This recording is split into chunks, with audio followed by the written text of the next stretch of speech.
Several months later, in November 1949, two missionaries of the Church of Jesus Christ of Latter-day Saints knocked on their door. For 5 months, Walter studied the gospel, read the scriptures, and attended meetings. Before long, he became convinced that he had found the true church. On March 20th, 1950, Walter Spott entered the waters of baptism. 7 months later, his wife Edith joined the church. He made the decision at that point that he would be completely dedicated to the church and do all that was asked of him. And consequently, he was put into several leadership positions almost immediately. He was a branch president, he was an elders quorum president, he was in the district council, in the district presidency, and finally as a member of the mission presidency. But Walter Spott, among all those who were placed in responsible positions, became an anchor and a pillar of strength in a very small organization. On a sunny morning in May 1966, a remarkable event occurred in Walter's life and in the lives of all Latin American Latter-day Saints. The first stake in South America was organized in the city of Sao Paulo, and Elder Spencer W. Kimball called as the new stake president Walter Spott. The Sao Paulo stake was a very large stake. It covered basically one of the largest cities in the world, so it was a lot of work. He had never lived in a stake. He didn't know how a stake ran, and he felt inadequate because of that. But that didn't affect his work. He immediately plunged in. He used his high councilmen, his bishops, in order to organize and build the stake. And we were one. And I think we were one mainly because of him. He was totally dedicated to the church. He seemed a little bit stern and harsh on the outside, but when something really happened that was of importance to the person as far as their spirituality was concerned, then you found out he was very, very gentle and very kind and very forgiving. Walter Spott was strong and tough on the outside, but he was soft on the inside. When we left to come home, the Relief Society sisters in our ward had a little gathering for Sister Faust. And as the meeting concluded, Sister Faust got up and went around and gave each sister a sisterly kiss on the cheek. And when she came to Walter, I didn't know what she was going to do, but she gave Walter a kiss, and he broke down and cried. For 10.5 years, Walter served as stake president. When ground was broken in Sao Paulo for the first temple in South America, he not only helped in its construction, but was called as a member of the executive committee for the opening and dedication of the temple.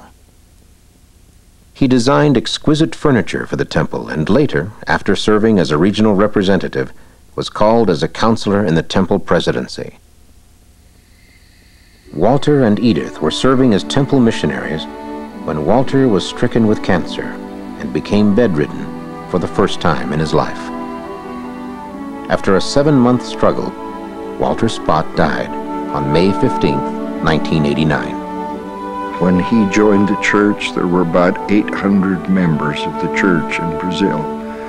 Now there are over 500,000. He was the right man at the right time, at the right place to be the stake president of the first stake in Brazil. And I believe he was prepared by the Lord before he came to the earth. And it is my testimony that he was a man of God. West of Brazil, sprawling for thousands of miles along the coast, lies another South American country where the church has experienced phenomenal growth, the nation of Chile. In 1977, at a Chilean area conference, Elder Bruce R. McConkie of the 12 prophesied, "I foresee the day when the 7 stakes in Chile will be 7 times 70. I foresee the day when the 250 active Chilean missionaries will be increased by the thousands. I foresee the day when the Church of Jesus Christ of Latter-day Saints will be the most powerful influence in this nation. The Lord will pour out blessings abundantly upon this nation because of the righteousness of the people who live here. In March 1997, Chile received its 100th stake. The number of members in Chile has placed it fourth in the entire world behind the United States, Mexico, and Brazil.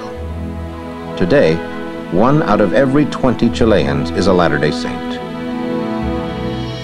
In Latin America, by 1997, the small acorn of which Elder Ballard prophesied had grown to 753 stakes, 94 missions, 6 temples with 6 more in planning or under construction, and 3.4 million members. When President Howard W. Hunter came to Mexico to create the church's 2,000th stake, the 129th in Mexico, he looked over the vast sea of faces and said, "Who could have imagined that from its very humble beginnings, the work in this land would have progressed to its present state of maturity? The Lord, through his servants, has brought this miracle to pass. The promises made to Father Lehi and his children about their posterity have been and are continuing to be fulfilled."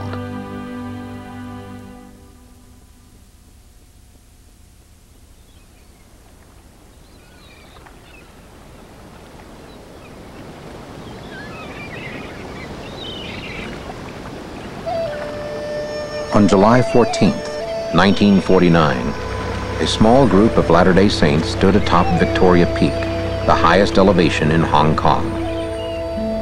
Among them were Elder Matthew Cowley of the Council of the 12 Apostles, Mission President Hilton A. Robertson, and Henry Aki, a Chinese-American member of the church. Sister Cowley recalls, "We could see the beautiful harbor, the peninsula, and mainland China in the distance. It was a beautiful, bright day. Matthew called on Brother Aki to pray. He poured his heart out to God. Tears streamed down his face.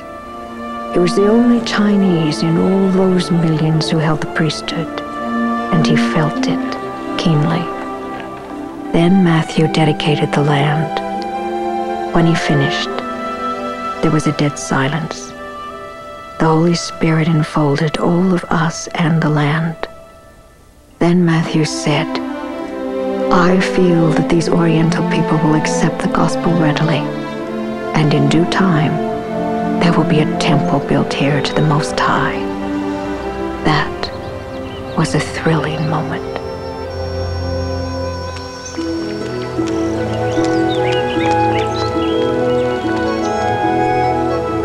Asia is one of the truly dynamic and vital areas of the world. Half of the world's population live in Asia. For Latter-day Saints, Asia from the beginning has been a very vital and important area of the world. But it has also been perhaps the most challenging area. The work began slowly in Asia, but the Lord had his own timetable. And when that time arrived, he poured out his Spirit upon the people, and they responded in a wonderful and remarkable way. In 1946, a young Korean scientist, Kim Ho-jik, was working at an agricultural research facility near Seoul. His assignment? To find ways to improve nutrition in the Korean diet.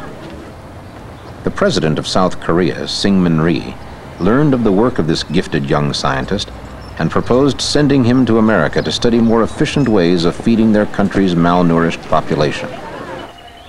In the fall of 1949, Kim Ho-jik enrolled at Cornell University in New York, home of one of the world's top graduate programs in nutrition. Kim Ho-jik had another important reason for going to America. He was a devout Christian. He was a spiritually minded man who was always in search of light and truth. And he felt that America was a land of great religious opportunity where he could find out more about what the Lord expected of him. At Cornell, Kim Ho-jik shared an office with a graduate student in physiology named Oliver Wayman. One day, as their studies were drawing to a close, Brother Wayman was approached by Kim Ho-jik. "I have never seen you smoke or drink," the Korean said. "I've never heard you use vulgar language or profane the name of God. You work harder and longer hours than the others, but I have never seen you here on Sunday.